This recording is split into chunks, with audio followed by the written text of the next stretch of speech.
इससे पहले मैंने आपको द्विघात समीकरण के पार्ट 1 का वीडियो भेजा था। ये आपका आखिरी है द्विघात समीकरण पार्ट 2 का वीडियो। पार्ट 1 में मैंने टॉपिक 1 और टॉपिक 2 को लिया था।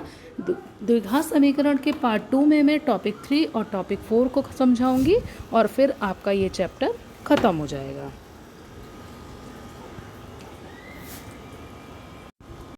बच्चों, अब हम पढ़ेंगे द्विघात समीकरण के पार्ट 2 में टॉपिक 3। आइए बच्चों देखते हैं कि टॉपिक 3 का क्या नाम है। द्विघात समीकरण का विविक्तर एवं मूलों की प्रकृति। इस टॉपिक में सबसे पहले हम पढ़ेंगे द्विघात समीकरण के विविक्तर के बारे में। Discriminant of a quadratic equation. द्विघात समीकरण का बच्चों व्यापक रूप होता है ax² + bx + c = 0। इसके लिए जो राशि b² - 4ac जो होती है वो आपकी क्या कहलाती है?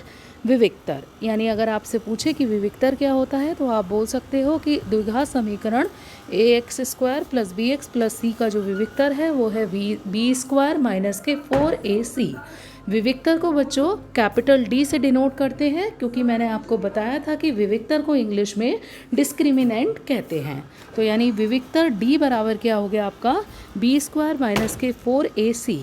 बेटा जब आपका द्विघात समीकरण के पार्ट 1 का वीडियो मैंने आपको समझाया था तो वहाँ पर मैंने आपको धराचार्य सूत्र या आपका द्विघाती सूत्र आपको बताया था। क्या था? x = -b ± √b² - 4ac/2a। तो यहाँ पर इस सूत्र में b² - 4ac की जगह हम क्या लिख सकते हैं? d। और इसको हम इस तरीके से मॉडिफाई कर सकते हैं x = -b ± √d/2a। आइए बच्चों नेक्स्ट टॉपिक की तरफ हम बढ़ते हैं।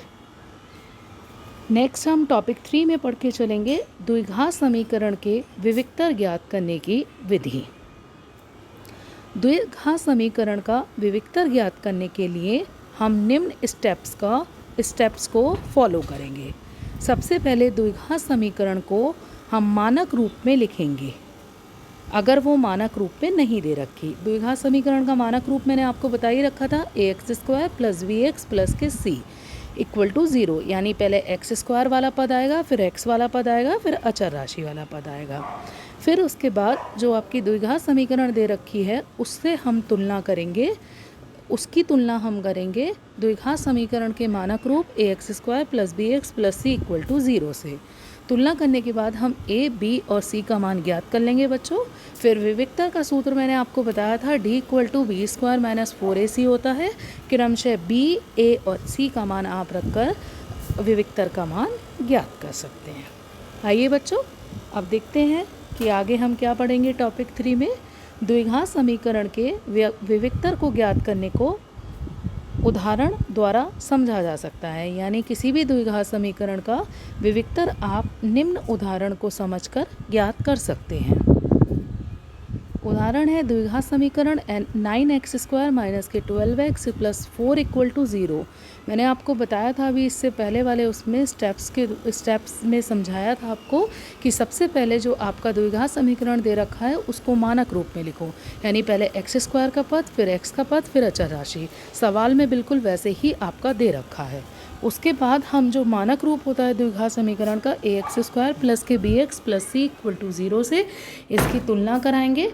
जब बच्चों तुलना कराई तो a, b और c का मान क्रमशः हमने निकाल लिया। फिर विविक्तर का सूत्र लगा दिया d = b² - 4ac। सूत्र में b की वैल्यू रख दी, a की वैल्यू रख दी, c की वैल्यू रख दी तो आप विविक्तर d का मान प्राप्त कर लेंगे। इस उदाहरण में विविक्तर d का मान कितना है बच्चों? 0 है। आइए बच्चों अब टॉपिक 3 में हम नेक्स्ट पढ़ के चलेंगे द्विघात समीकरण के मूलों की प्रकृति। द्विघात समीकरण के मूलों की जो प्रकृति है वो उसके विविक्तर अर्थात d अर्थात b² - 4ac के मान पर निर्भर करती है। यदि d का मान 0 से बड़ा है और पूर्ण वर्ग है और अर्थात धनात्मक है तो जो मूलों की प्रकृति होगी, मैंने आपको मूल भी समझा दिए थे द्विघात समीकरण के पार्ट 1 वाले वीडियो में। तो कैसे मूल होंगे? वास्तविक होंगे, परिमेय होंगे और असमान होंगे। फिर दूसरा आता है आपका कि आपका d की वैल्यू 0 से बड़ी होगी अर्थात धनात्मक है, परंतु पूर्ण वर्ग नहीं है, तो वास्तविक होंगे, अपरिमेय होंगे, असमान होंगे। यानी फर्स्ट और सेकंड पार्ट में क्या है, अगर आपका d का मान 0 से बड़ा है और पूर्ण वर्ग है तो वो वास्तविक है, परिमेय है और असमान है।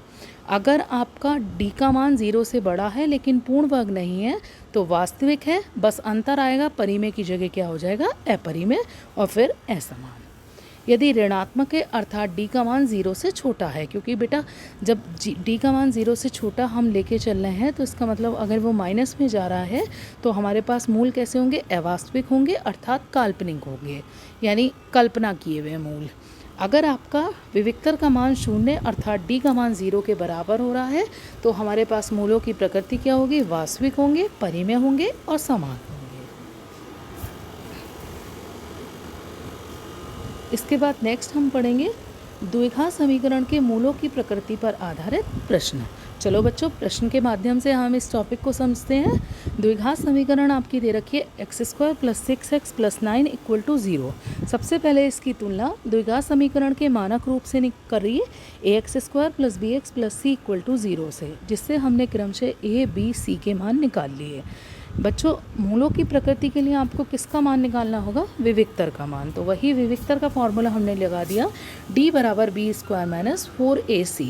जब आपने इस सवाल में विविक्तर का सूत्र लगाया और क्रमशः b, a, c की वैल्यू रखी तो आपने देखा कि यहाँ विविक्तर का मान कितना आ रहा है, 0, जिससे क्लियर हो गया कि हमारे मूल क्या होंगे, वास्तविक होंगे, परिमेय होंगे और समान होंगे। एक और उदाहरण के माध्यम से मैंने आपको इसको समझाया है। द्विघात समीकरण 3x² - 2x + 4 = 0 की मूलों की प्रकृति ज्ञात करो। सेम इसमें भी यही करना है। सबसे पहले द्विघात समीकरण के मानक रूप ax² + bx + c = 0 से हम तुलना कराएंगे, जिससे हम क्रमशः a, b, c का मान निकाल लेंगे। मूलों की प्रकृति को बताने के लिए आपको विविक्तर का मान निकालना ज़रूरी है, तो हम विविक्तर d = b² - 4ac वाला फॉर्मूला लगाएंगे और उससे विविक्तर d का मान निकालेंगे। इस सवाल में d का मान -44 आया, जो कि आपका क्या है, 0 से कम है, यानी कि माइनस में जा रहा है और d का मान 0 से कम है।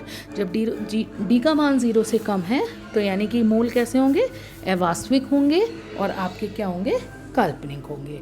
बच्चों, इस उदाहरण के माध्यम से आप द्विघात समीकरणों के मूलों की प्रकृति पर आधारित प्रश्नों को आसानी पूर्वक हल कर सकते हैं। अब हम पढ़ेंगे टॉपिक 3 में ही द्विघात समीकरण में अज्ञात राशि का मान ज्ञात करना जबकि मूलों की प्रकृति दी गई हो। आइए बच्चों, अब हम इसको समझते हैं। हम इसको पहले ऐसे समझेंगे, देखो उदाहरण के माध्यम से ही मैं आपको समझा देती हूँ। यहाँ पर कहा है यदि द्विघात समीकरण 3x² - k 12x + k + 1 = 0 के मूल बराबर हों। बिल्कुल परेशान नहीं होना, जैसा कि अभी तक हम सवालों में करते आए हैं वैसे ही इसमें करेंगे। यहाँ पर हम क्या करेंगे, जो द्विघात समीकरण दे रखी है उसकी तुलना द्विघात समीकरण के मानक रूप ax² + bx + c = 0 से करा देंगे, जिससे हम क्रमशः a, b, c के मान ज्ञात कर लेंगे। फिर इसके बाद हमारे पास कंडीशन दे रखी है, प्रकृति दे रखी है मूल की, कैसे हो, मूल बराबर हो। मूल बराबर कब होंगे, जब हमारा विविक्तर d का मान क्या होगा, 0। तो हम d का सूत्र आपको पता ही है कि विविक्तर का सूत्र b² - k 4ac, तो वही हम रख देंगे b² - 4ac = 0। बच्चों, b का मान रख दिया आपने, a का मान रख दिया, c का मान रख दिया। c का मान जब रखा उसी में आपकी अज्ञात राशि k है जिसका मान आपको निकालना है। आसानी पूर्वक इसको हल करके आपने इस सवाल में k का अभिष्ट मान ज्ञात कर लिया, जो कि कितना आया, 11। आइए बच्चों, अब हम पढ़ते हैं टॉपिक 4 की तरफ। अब हम आगे बढ़ते हैं टॉपिक 4 की तरफ। टॉपिक 4 में हम क्या पढ़ेंगे, टॉपिक 4 को जैसे ही आप देखेंगे तो आपको एकदम से क्लियर हो जाएगा, अरे इस तरीके के सवाल तो मैडम ने हमें चैप्टर 3 में समझाए थे, 2 चर राशि वाले रैखिक समीकरण युग्म में, और मैडम ने ये भी कहा था कि ये आगे चैप्टर 4 में भी आएंगे। बस उन सवालों और इन सवालों में अंतर इतना है कि वहाँ पर 2 चर राशियाँ यूज़ हो रही थी, यहाँ पर सिर्फ और सिर्फ एक चर राशि यूज़ होगी। द्विघात समीकरण पर आधारित वर्ड प्रॉब्लम को सॉल्व करने के लिए आप निम्न बातों का ध्यान रखेंगे, जो कि आपकी स्क्रीन पर दिखाई दे रही है। आइए बच्चों, टॉपिक 4 का अब हम आगे के सूत्र भी हम बता देते हैं। ये आगे के सूत्र आपको दे रखे हैं, सवालों को हल करने में बहुत सहायता प्रदान करेंगे आपको। आप इन सूत्रों को अच्छी तरीके से याद कर लेंगे। अब हम पढ़ेंगे टॉपिक 4 पर आधारित कुछ प्रश्न।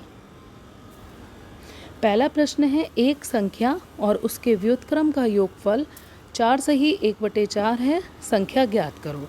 बच्चों मैंने आपको बताया था, जब टॉपिक 4 स्टार्ट किया था तो वहाँ पर कुछ सूत्र आए थे। तो पहले पॉइंट में ही बता रखा है कि अगर संख्या और उसका व्युत्क्रम पूछे तो संख्या हमने x मान ली और उसका व्युत्क्रम कितना मान लिया, 1/x। बच्चों इस सवाल में आपको दो चर राशि का प्रयोग नहीं करना है। अब आप कहोगे मैडम कैसे पता चलेगा? बेटा वो इसलिए ऐसे पता चलेगा कि उसमें एक ही चीज़ के ऊपर ही सवाल को दे रखा होगा।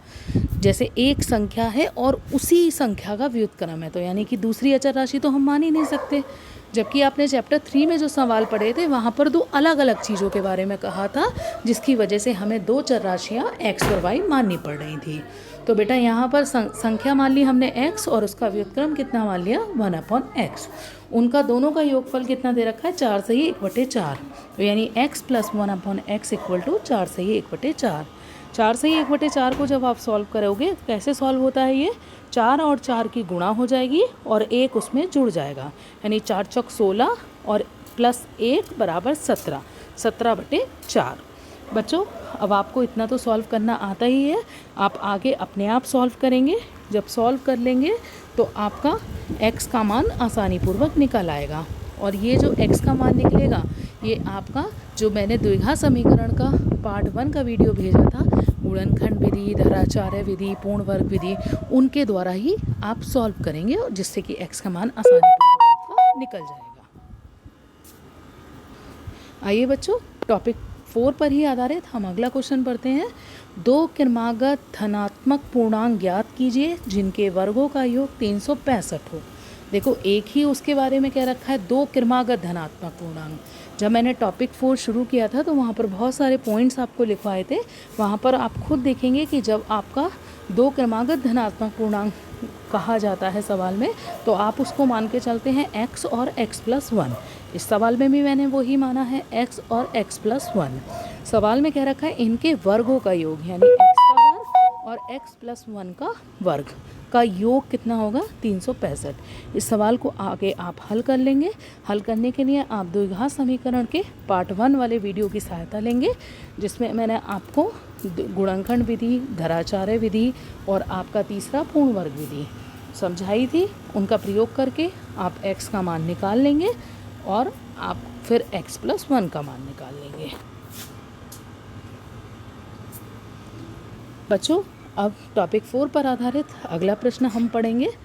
3 वर्ष पूर्व रहमान की आयु का व्युत्क्रम और अब से 5 वर्ष पश्चात आयु के व्युत्क्रम का योग 1/3 है, उसकी वर्तमान आयु ज्ञात कीजिए। बच्चों देखो यहाँ पर सिर्फ और सिर्फ रहमान का ही नाम लिया है, किसी और दूसरे के आयु से इसकी तुलना नहीं कराई है। तो यानी क्लियर हो रहा है कि ये एक चर राशि वाला ही सवाल है। अगर रहमान की जगह अब्दुल कुछ और लेके चलते तो इसका मतलब क्लियर हो जाता है कि वहाँ पर दो चर राशियाँ हमें माननी पड़ेंगी। तो हमने यहाँ पर इस सवाल में रहमान की वर्तमान आयु मान ली x। 3 वर्ष पहले, बच्चों जब आपकी आयु प्रेजेंट में 25 वर्ष है तो 3 वर्ष पहले कितनी होगी, 25 - 3 = 22। तो ऐसे ही 3 वर्ष पूर्व रहमान की आयु कितनी हो जाएगी, x - 3। और 5 वर्ष बाद कितनी हो जाएगी, जैसे प्रेजेंट में आपकी आयु 25 वर्ष है तो 5 वर्ष बाद कितनी हो जाएगी, 25 + 5 = 30। तो ऐसे ही रहमान की प्रेजेंट आयु है आपकी x वर्ष, तो 5 वर्ष बाद उसकी कितनी हो जाएगी, x + 5 वर्ष। अब उसने बोला है 3 वर्ष पूर्व रहमान की आयु का व्युत्क्रम यानी 1/x - 3 और अब से 5 वर्ष पश्चात आयु के व्युत्क्रम का योग यानी 1/x + 5 का व्युत्क्रम कर दिया, ठीक है। का योग कितना है, 1/3। बेटा इसको सॉल्व कर लिया। सॉल्व करने के लिए आप देखो कि कौन सी विधि का प्रयोग करेंगे। द्विघात समीकरण के पार्ट 1 में समझाई गई विधि में से फिर उसके द्वारा x का मान निकाल लेंगे। जब x का मान आ जाएगा तो वही आपकी रहमान की क्या होगी, वर्तमान आयु। उसी x के मान से आप 3 वर्ष पूर्व रहमान की आयु भी निकाल सकते हैं और 5 वर्ष बाद रहमान की आयु भी निकाल सकते हैं।